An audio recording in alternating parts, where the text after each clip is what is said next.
Setiap hari kita harus bertemu dengan berbagai jenis manusia. Ada yang baik, ada juga yang buruk. Dan kadang kita tidak tahu bagaimana cara untuk merespon sikap-sikap orang yang buruk terhadap diri kita. Yang mana bisa kita katakan adalah orang yang jahat dan orang yang membuat hati kita menjadi terluka atau tersakiti. Dan buruknya lagi, saat kita dikendalikan oleh emosi negatif, kita cenderung untuk memberikan respon yang tidak baik dan salah terhadap orang yang menyakiti kita ini. Maka dari itu, alangkah lebih baiknya untuk diri kita mengontrol perasaan dan emosi kita agar bisa menjadi lebih tenang, sehingga kita bisa memberikan respon yang tepat agar hubungan kita dengan orang yang menyakiti kita dan hubungan kita dengan orang-orang yang melihat apa yang kita lakukan tidak menjadi salah. Maka dari itu di sini saya sudah mengumpulkan 8 cara menanggapi orang yang menyakiti kamu dengan tepat, yang tentu saja bisa langsung kamu terapkan sekarang juga. Jadi tanpa berlama-lama lagi, kita langsung saja ke cara yang pertama, yaitu adalah dengan menenangkan diri. Jadi saat kamu disakiti oleh seseorang, jangan terlalu impulsif memberikan respon, jangan terlalu terjebak oleh perasaan negatif yang mana akan membuat kamu memberikan respon yang tidak tepat gitu, yang tidak hanya akan menyakiti orang yang menyakiti kamu, tapi juga bisa menyakiti diri kamu sendiri. Karena biasanya saat kita membalas rasa sakit yang diberikan oleh orang lain, kita bukannya merasa lega, tapi kita justru selalu kepikiran dan merasa bahwa apa yang kita lakukan itu adalah sesuatu yang sangat salah. Dan kita cenderung untuk overthinking setelah kita menyakiti orang lain. Dan juga saat kita balas dendam terkait rasa sakit yang diberikan oleh orang lain terhadap diri kita. Maka dari itu saat kamu sudah mendapatkan perasaan negatif ini atau saat kamu sudah disakiti oleh seseorang, jangan langsung memberikan respon, tapi tenangkanlah diri kamu dengan tetap menahan emosi yang akan meluap-luap kamu keluarkan kepada orang yang sudah menyakiti kamu ini. Jadi yang perlu kamu lakukan adalah kamu hanya perlu mengambil waktu untuk merenung dan menenangkan pikiran sebelum merespon. Jadi jangan langsung merespon, tapi tarik napas kamu dalam-dalam dan pikirkanlah akibat dari apa yang akan kamu lakukan dan renungkan semua konsekuensi yang bisa kamu dapatkan dan tenangkanlah pikiran kamu dengan memikirkan sesuatu yang positif. Jangan terlalu fokus pada perasaan negatif yang kamu rasakan saat ini. Dengan begitu kamu bisa lebih tenang nantinya dan kamu tentu saja akan memberikan respon yang lebih baik dan lebih bijaksana daripada yang akan kamu lakukan tadinya. Maka dari itu ya tenangkanlah diri sebelum memberikan respon. Karena kalau kita tidak tenang, respon yang biasa kita berikan itu selalu salah dan tidak tepat gitu, yang bisa menyakiti orang lain dan juga diri kita sendiri. Kemudian cara menanggapi orang yang menyakiti kamu yang kedua adalah bicarakan perasaanmu. Jadi kalau kamu sudah disakiti oleh orang lain dan kamu merasa bahwa orang ini bukanlah orang yang terlalu jahat atau bukanlah orang jahat gitu, bahkan tidak sedikit dari teman kita cenderung untuk menyakiti hati kita sesekali gitu. Maka dari itu kalau kamu menghadapi situasi ini, maka sampaikanlah perasaan yang kamu miliki. Jika kamu merasa nyaman, sampaikan perasaan kamu dengan jujur.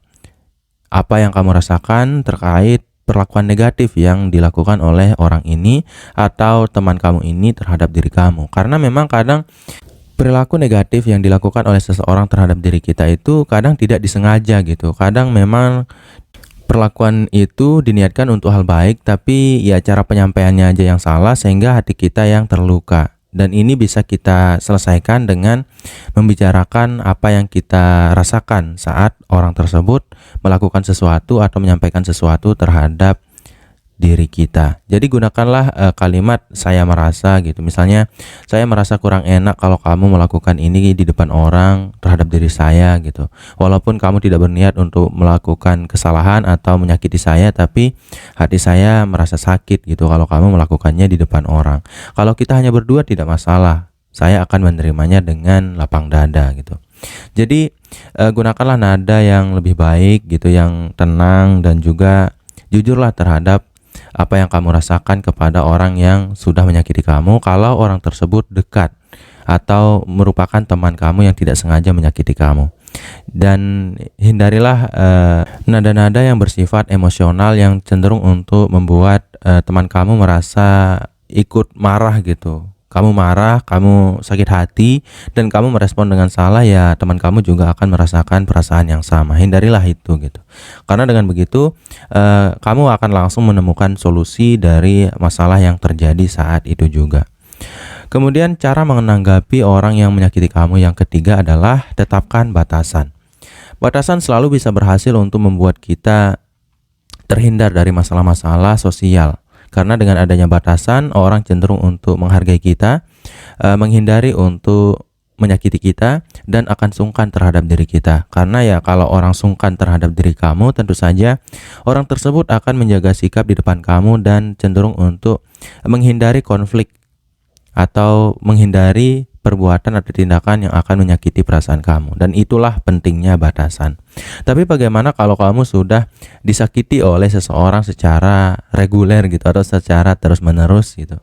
Ya, ini juga bisa kamu lakukan gitu, dimana kamu menetapkan batasan kepada orang tersebut. Jadi jika seseorang terus-menerus menyakiti kamu, penting untuk menetapkan batasan yang jelas. Jadi buatlah batasan-batasan yang jelas sehingga orang tersebut akan cenderung untuk menjadi lebih hormat kepada kamu, lebih sungkan kepada kamu, dan lebih menghargai kamu. Karena kalau kita terlalu dekat dengan seseorang, disitulah muncul kecenderungan untuk membuat orang menjadi nyaman terhadap kita dalam hal positif maupun negatif.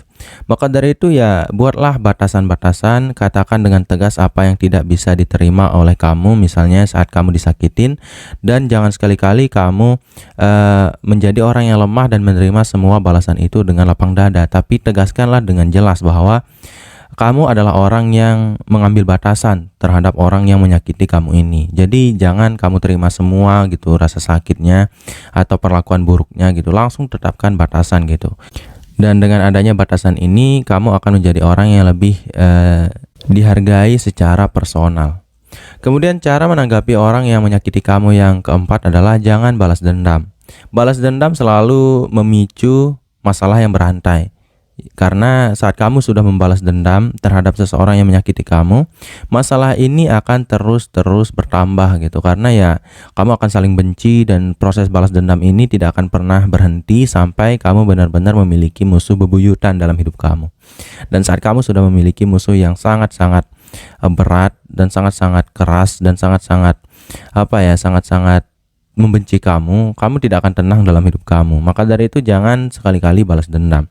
Hindarilah kecenderungan untuk balas dendam ini. Meskipun mungkin kamu selalu ingin membalasnya dengan sekuat tenaga, berusaha untuk tetap tenang dan tidak merespon dengan cara yang sama. Kamu ya hindarilah respon-respon yang dilakukan oleh orang yang menyakiti kamu ini. Karena kalau kamu saling balas gitu, nanti ya tidak akan ada ujungnya, yang bahkan hanya akan membuat kamu atau kalian ini menjadi orang yang semakin keruh hubungannya. Dan tentu saja hal ini tidaklah baik bagi kamu dan orang yang menyakiti kamu ini. Dan juga kalau ada orang yang melihat pertengkaran kamu ini, ya mereka pasti akan memandang kamu dan orang lain tersebut adalah orang yang tidak cocok untuk diajak berteman karena sikap yang terlalu suka balas dendam. Kemudian cara menanggapi orang yang menyakiti kamu yang kelima adalah fokus pada diri sendiri. Jadi alihkanlah perhatianmu pada hal-hal positif dalam hidupmu. Karena mengalihkan pikiran dari hal negatif itu hanya bisa dilakukan dengan memikirkan hal-hal yang positif.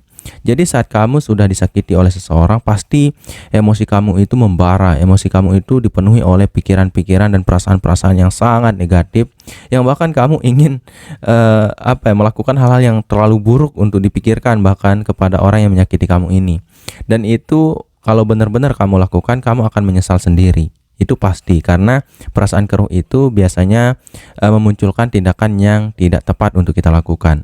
Dan yang bisa kamu lakukan pada momen-momen ini adalah kamu harus bisa mengalihkan perhatian kamu pada hal-hal positif dalam hidup kamu. Misalnya, kamu memiliki kelebihan-kelebihan, kamu bisa fokus untuk memikirkannya. Apalagi kalau kamu memiliki tujuan yang sangat besar dalam hidup kamu bisa fokus untuk memikirkan tujuan tersebut. Karena saat kamu memikirkan tujuan yang besar dalam hidup kamu Kamu akan menganggap bahwa konflik ini atau orang yang sudah menyakiti kamu ini bukanlah siapa-siapa yang harus kamu pedulikan gitu. Karena kalau kamu terpancing, ya kamu bisa menjadi orang yang kelasnya itu sama dengan mereka. Padahal kamu sudah memiliki tujuan yang sangat besar yang harus kamu capai, yang bahwa di situ tidak akan ada waktu yang boleh terbuang untuk kamu manfaatkan untuk mencapai tujuan yang sudah kamu buat dalam hidup kamu ini. Dan juga kalau kamu ingin mengalihkan perasaan kamu dari yang sangat negatif ini ke yang lebih positif, kamu bisa meluangkan waktu untuk ngehobi atau untuk melakukan aktivitas-aktivitas yang membuat kamu bahagia sebelumnya. Dan itu pastinya akan berhasil untuk mengalihkan kamu. Jadi, jangan berikan respon balas dendam, jangan berikan respon yang buruk terhadap orang yang menyakiti kamu, tapi langsunglah fokus pada diri kamu sendiri dengan melakukan hal-hal yang benar-benar bermanfaat untuk mengembalikan emosi kamu menjadi lebih baik daripada sebelumnya. Kemudian cara menanggapi orang yang menyakiti kamu yang keenam adalah dapatkan dukungan. Dukungan ini bisa kita dapatkan dari berbagai sumber, bisa dari teman, sahabat, keluarga, bahkan seorang guru. Jadi kalau kamu sedang menghadapi situasi di mana kamu disakiti oleh orang lain dan perasaan kamu ini sedang bercampur aduk dan dipenuhi oleh kegelapan lah gitu. Pikiran kamu berkabut, perasaan kamu juga ikut berkabut gitu dengan semua pikiran negatif yang langsung memuncak di dalam diri kamu. Kamu bisa menghindar dari orang yang menyakiti kamu ini dan mencoba untuk mencari dukungan dengan berbicara dengan teman atau anggota keluarga yang bisa kamu percaya. Jadi bicarakanlah atau curhatkanlah masalah-masalah yang kamu hadapi ini. Dan nanti pastinya saat kamu curhat, kamu akan menghilangkan setengah dari perasaan dan pikiran-pikiran negatif yang kamu miliki karena kamu langsung membaginya dengan orang lain. Kemudian saat kamu bercerita dengan teman dan keluarga kamu juga akan diberikan solusi-solusi yang tepat dan relevan untuk bisa menghadapi situasi yang kamu alami saat ini. Jadi kamu tidak hanya akan membagi perasaan negatif itu atau mengurangi perasaan negatif itu, tapi kamu juga akan diberikan solusi saat kamu berbicara atau curhat dengan orang yang tepat. Kemudian cara menanggapi orang yang menyakiti kamu yang ketujuh adalah maafkan tapi jaga jarak. Memaafkan itu adalah hal yang harus dilakukan. Tapi memaafkan dengan tetap memperlakukan orang tersebut dengan cara yang sama juga merupakan kesalahan. Maka dari itu ya kamu harus memaafkan orang ini. Tapi jangan berikan respon yang sama seterusnya, atau jagalah jarak kamu dengan orang ini, atau ubahlah sikap kamu terhadap orang ini setelahnya. Kamu harus memaafkan di dalam lubuk hati kamu, tapi kamu harus bisa menghargai diri kamu dengan menghindari orang ini atau menjaga jarak dengan orang yang kamu anggap tidak sehat untuk kamu ajak bergaul ini. Karena memaafkan tidak harus tetap dekat dengan orang ini. Kamu bisa memaafkan walaupun jarak kamu jauh. Dan memaafkan untuk dirimu sendiri itu adalah hal yang baik dengan tetap menjaga jarak. Karena kalau kamu menjaga jarak dengan orang yang menyakiti kamu sebelumnya, kamu akan memiliki kecenderungan untuk terhindar dari situasi yang sama untuk kedua kalinya. Dan jaga jarak itu selalu perlu dalam segala situasi untuk membuat kamu lebih dihargai oleh orang lain.